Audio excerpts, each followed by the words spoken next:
نکاح کے مقاصد میں میاں بیوی کے آپس میں ملنے میں سب سے بڑا مقصد ہے لِتَسْكُنُوا إِلَيْهَا وَلَا تُلْقُوا بِأَيْدِيكُمْ إِلَى التَّهْلُكَةِ وَأَحْسِنُوا۔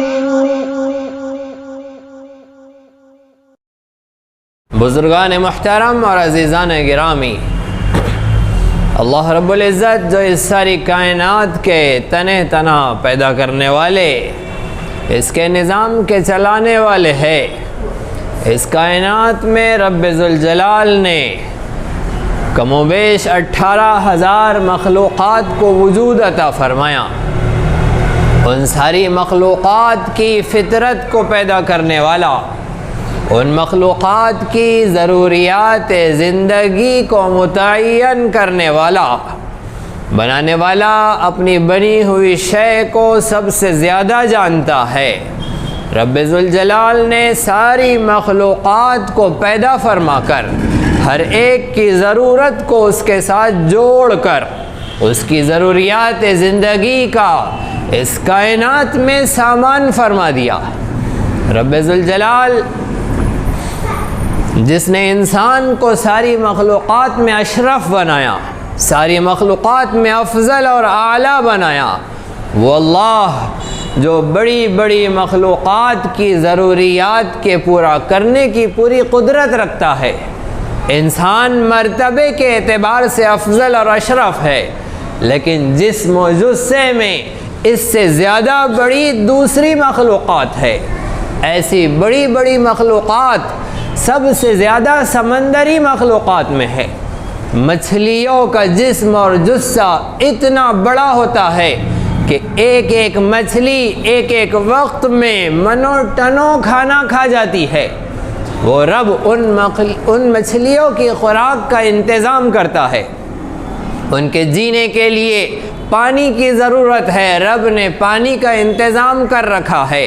غرض یہ کہ چاہے سمندری مخلوق ہو چاہے زمینی مخلوق ہو، ان کی ضروریات چاہے جس قسم کی ہو، ان کے جینے کے لیے کھانے پینے کی ضرورت ہو یا پھر ان کی دیگر ضروریات ہو، رب ذوالجلال ساری ضروریات کے پورا کرنے پر پوری قدرت رکھتا ہے۔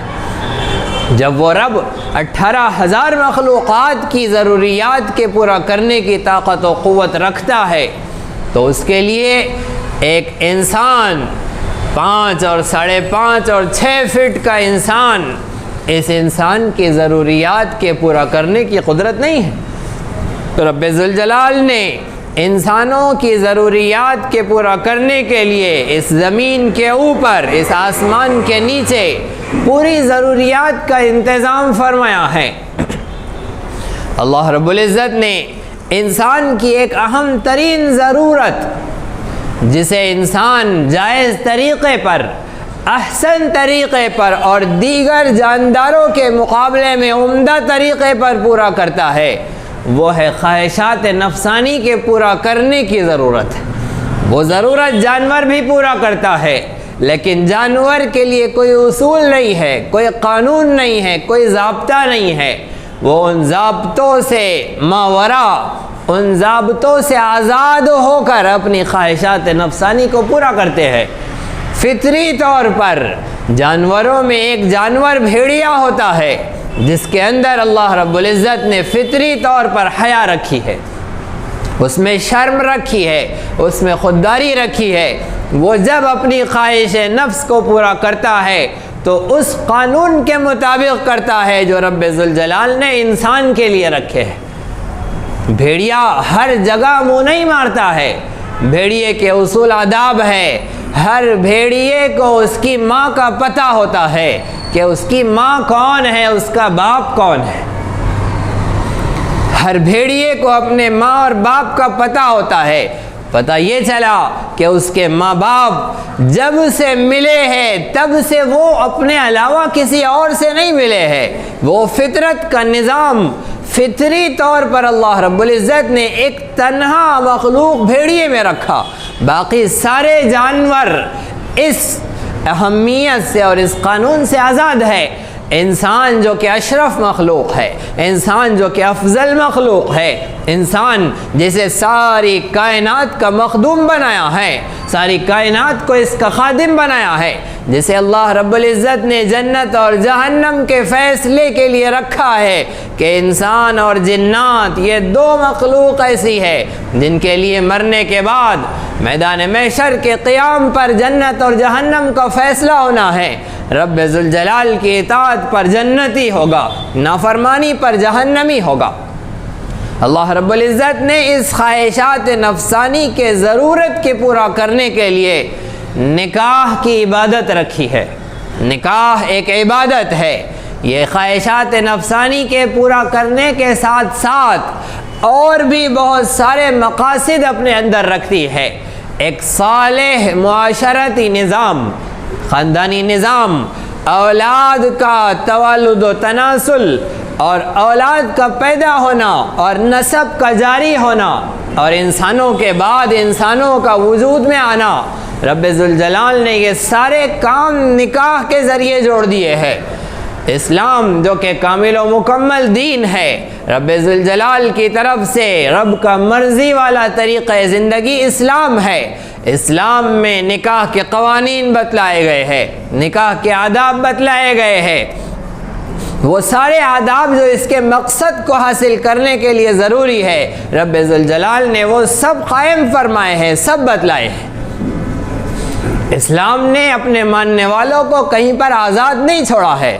محمد مصطفیٰ صلی اللہ علیہ وسلم وہ کامل و مکمل شریعت لے کر آئے، وہ جامع نظام زندگی لے کر آئے جس کے اندر قیامت تک آنے والے تمام مسائل کا حل رکھا گیا ہے۔ قیامت تک آنے والے تمام مسائل، تمام حادثات، تمام واقعات سب اسلام کی روشنی میں جب رونما ہوں گے تو خیر لے آئیں گے، جب اسلام سے باہر چلے جائیں گے تو اس واقعے میں شر پیدا ہو جائے گا۔ نکاح کا معاملہ ایسا ہی ہے کہ جب اس پر محمد مصطفیٰ کی مہر لگی ہوں گی، محمد الرسول اللہ کی مہر لگی ہوں گی، تو یہ نکاح برکت کا، خیر کا، عافیت کا، اپنے مقصد کے پورا کرنے کا سبب ہوگا۔ اگر نکاح پر محمد الرسول اللہ کی مہر نہیں ہوں گی تو یہ نکاح شر لے آئے گا، یہ نکاح مصائب اور پریشانیاں لے کر آئے گا، یہ نکاح اپنے مقصد کو پورا نہیں کرے گا۔ نکاح کے مقاصد میں میاں بیوی کے آپس میں ملنے میں سب سے بڑا مقصد ہے لِتَسْكُنُوا إِلَيْهَا۔ رب ذوالجلال فرما رہے ہیں ہم نے تمہارے لیے عورت بنائی، اسے تمہارے لیے سکون کا سامان قرار دیا۔ جب مرد شادی کرتا ہے اور اپنی بیوی کے پاس جاتا ہے تو اسے سکون حاصل ہو۔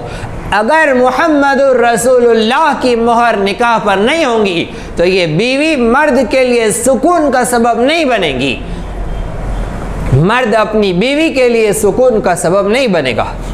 جہاں پر بگاڑ آئے گا وہاں مقاصد میں اس کے نتائج میں خلل پیدا ہو جائے گا۔ نکاح کے مقاصد میں اولاد کا پیدا کرنا، ان کی تعلیم و تربیت کرنا، ایک صالح، ایک منظم، ایک مستحکم خاندانی نظام بنانا، اپنے اولاد کی تعلیم و تربیت کرنا، انہیں لکھانا، پڑھانا، انہیں سنوارنا، ان کی تعلیم و تربیت کرنا، معاشرے میں زندگی گزارنے کے لائق انہیں تعلیمات دینا، یہ نکاح کے مقاصد میں میاں بیوی کے دونوں کے اتحاد کے بعد یہ مقاصد پورے ہوتے ہیں۔ اسی طرح دینی، علمی، اصلاحی اور تاریخی دروس و بیانات سے استفادے کے لیے آپ کے اس چینل کو لائک، شیئر اور سبسکرائب کریں۔ یہ نغمہ حور جنت ہے، یہ ساز تم کو